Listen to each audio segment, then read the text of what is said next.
안녕하세요. 영업의 신 조입니다. 오늘 출근을 했는데요.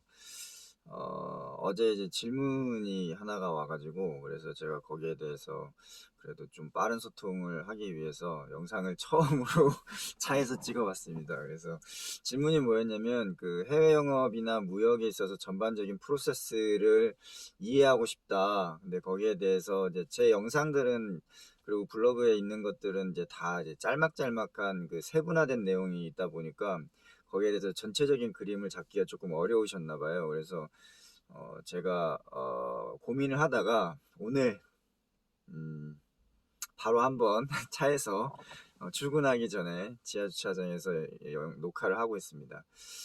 해영업에서 이제 가장 중요한 거는 이제 고객방을 부립니다. 그래서 입사를 하시게 되면 제일 먼저 해야 되는 게 기존에 있는 기고객 리스트에 대해서 이제 다시 트라이를 해야 됩니다. 그래서 물론 지금 현재 무역을 하고 있다, 수출을 하고 있다, 그럼 그 사람들을 이제 활성화해야 되는 부분이 있고, 만약에 예전에 하고 있었는데 흐름이 끊겨가지고 지금 더 이상 구매가 이루어지지 않고 있다라고 하면 그 고객들한테 연락을 해가지고 다시 신제품이 나왔다는 걸 소개해주고, 만약 신제품이 없더라도 기존에 있는 제품에 대해서 다시 홍보를 하고 마케팅을 해가지고 그쪽 국가별로 시장을 가능성이 있다라는 걸 보여줘야 됩니다. 물건을 저희가 팔고 싶어서 파는 게 아니고 그 현지 국가의 대리점 사장이 봤을 때, 이 물건을 내가 다시 손을 댔을 때 어, 내가 돈을 벌만 하겠다라는 게 있어야 되거든요. 그래서 그 부분을 자극을 시켜줘야 되는데, 제일 좋은 거는 메일을 3차례 이상 보내세요.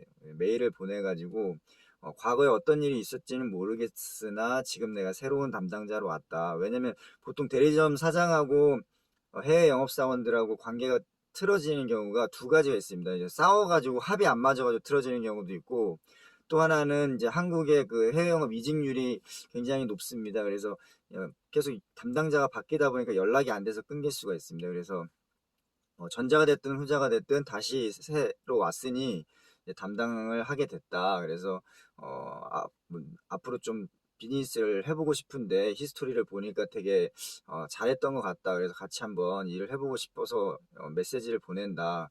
그렇게 한번 보내시고, 그리고 링크드인 같은데, 페이스북 이런 데 찾아가셔가지고 거기에 자기가 관심이 있다라는 거를 좋아요 버튼도 눌러주고 하트도 날려주고 뭐 하면서 관심을 보이십시오. 그리고 한 일주일 있다가 다시 한번 메일을 보내시고, 그래서 이제 그 온라인이나 SS 이메일을 3차례 정도 시도를 합니다. 그러면 그 사람이 2주 안에 조이라는 친구가 나한테 관심을 보인다는 걸 알게 돼요.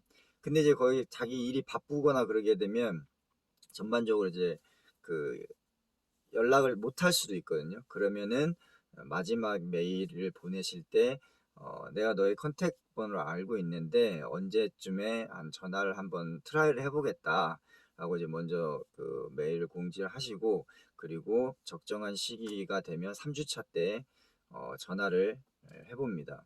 이제 그렇게 되면은 이제 기존에 데이터베이스에 있던 고객들도 저희 사람으로 만들 수가 있어요. 근데 이제 그때 바로 막 제품 소개하지 마시고 일단 그 사람의 문제를 들어주셔야 됩니다. 왜 우리하고 거래가 끊겼는지. 그래서 그 문제점을 잘 메모해 두셔가지고 앞으로 이제 내가 담당자인데 거기에 대해서 다 맞춰주겠다. 그래서 내부적으로 이제 부서적으로 협업을 하셔가지고 어, 개선할 수 있는 부분, 지원할 수 있는 부분을 하나씩 하나씩 던져주게 되면 그 사람이 다시 들어오게 됩니다. 이게 왜 중요하냐면 그 사람이 우리한테 물건을 팔았던 사람이 예전에, 그렇기 때문에 어, 네트워크라든지 모든 걸 다 가지고 있습니다. 그래서 기고객들, 이전에 데이터베이스에 있던 사람들도 연락을 해서 다시 살릴 수가 있다. 그러면 일단 그쪽에서 이제 연락이 올 거 아니에요. 그러면은 저희가 해야 될 게 뭐냐면 견적을 줘야 됩니다. 왜냐면 제품이 있으면 견적을 주고 그 견적에 대한 오더를 받고 해야 된다. 근데 이 견적이 뭐냐면 코테이션이라는 겁니다. 코테이션.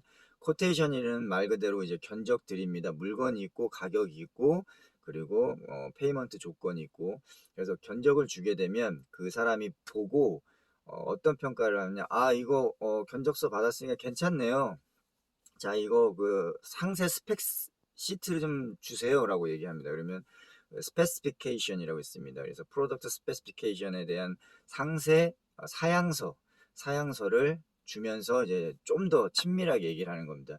이 제품은 이러이러한 기능이 있고 경쟁사 대비 이러이러한 게 있습니다. 그러면 경쟁사가 있어요? 그러면 경쟁사 대비 비교 자료를 좀 주시겠어요? 연락이 옵니다. comparison 시트입니다. 그러면 이제 자기가 우리 제품군이 있고 경쟁하는 군이 있으면 제품군을 포함한 나머지 경쟁사들에 대해서 장단점을 쭉 나열하는데, 경쟁사의 장점을 굳이 부각해서 나타낼 필요는 없습니다. 그래서 기본적인 스펙을 나열하시고, 우리가 그 자랑할 수 있는 것들, 그런 것들 위주로 해가지고 쭉 나열하셔가지고 이렇게 보내주시면 되고요.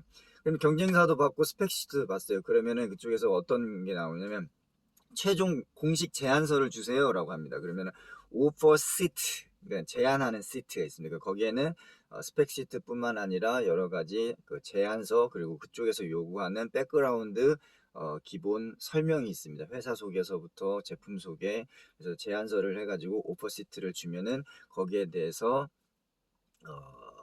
오더를 줍니다. purchase order.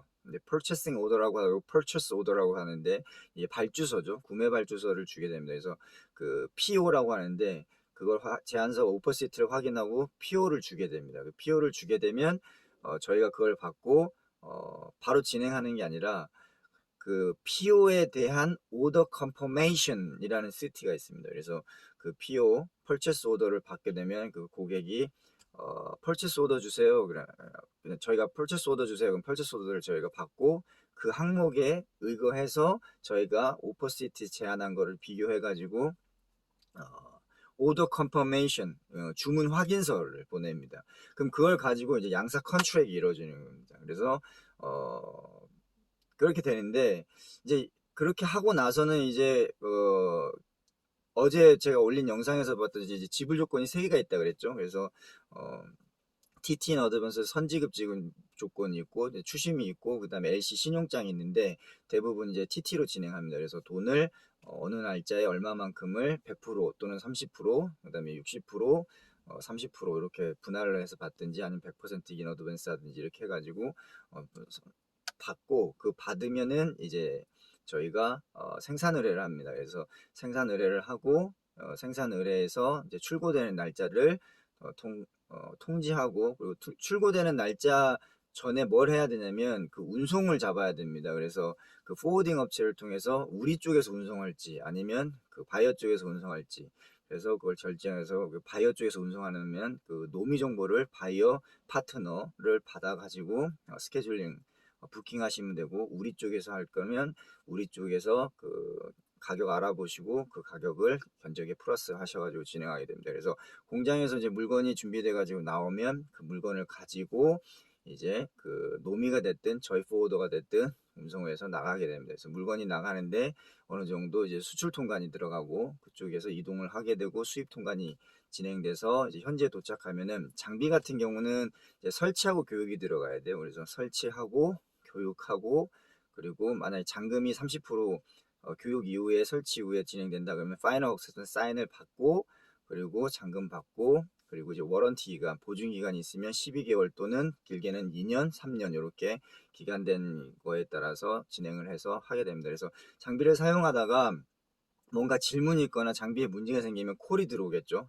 물론 고객지원센터 AS 콜도 가겠지만, 영업사원한테 장비를 샀기 때문에, 제품을 샀기 때문에 영업사원한테 그 연락이 옵니다. 그래서 그 연락을 받으면 거기에 대해서 그 CS를 진행하시고, 거기에서 필요한 여러 가지 그 업무는 그 연구소가 됐든 품질이 됐든 제조가 됐든 구매가 됐든 협업해가지고 진행을 하시면 되겠습니다. 그래서 이게 전반적인 해외 영업 프로세스고요. 그리고 이제 추가적으로 이제 마케팅 프로세스가 있는데, 마케팅 프로세스는 저희가 이제 기고객 데이터베이스로만 꺼졌네요.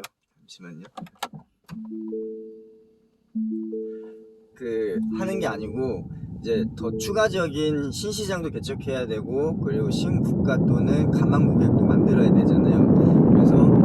그거에 대한 부분을 전시회가 됐든 학회가 됐든 아니면은 광고가 됐든 뭐 홍보가 됐든 여러 가지 전략적으로 추가적으로 신시장 또는 신고객을 유치하기 위한 노력을 합니다. 그래서 거기에서 얻어진 그 새로운 고객들을 동일한 방법으로 해가지고 진행을 하는 방법이 있고, 그리고 이제 해외 영업에서 또 해야 되는 게 뭐냐면 그 시장에서 요구하는 니즈를 파악을 해가지고 그거를 추가적으로 진행을 해야 됩니다. 그래서 어떤 신제품의 기능이 필요하다든가 아니면 새로운 획기적인 제품이 필요하다든가 그러면 그거를 이제 회사에 보고해서 어, 그 MRS라는 Market Requirement Specification을 진행을 하셔야 됩니다. 그래서 고객들이 요구하는 사항들 쭉 나열하시고 그거에 대한 거를 회사에 보고해서 기한을 올려서 통과가 되면 연구소하고 협업해 가지고 그 시장에 맞는 고객이 요구하는 제품을 새롭게 출시해서 그 출시된 제품을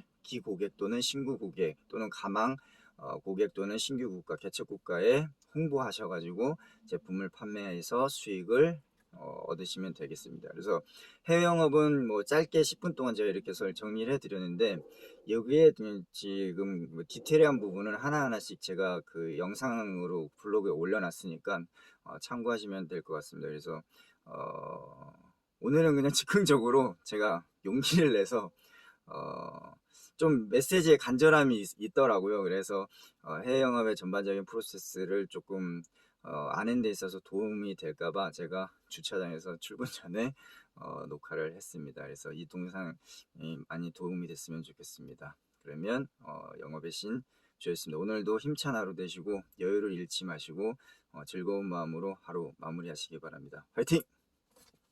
가겠습니다.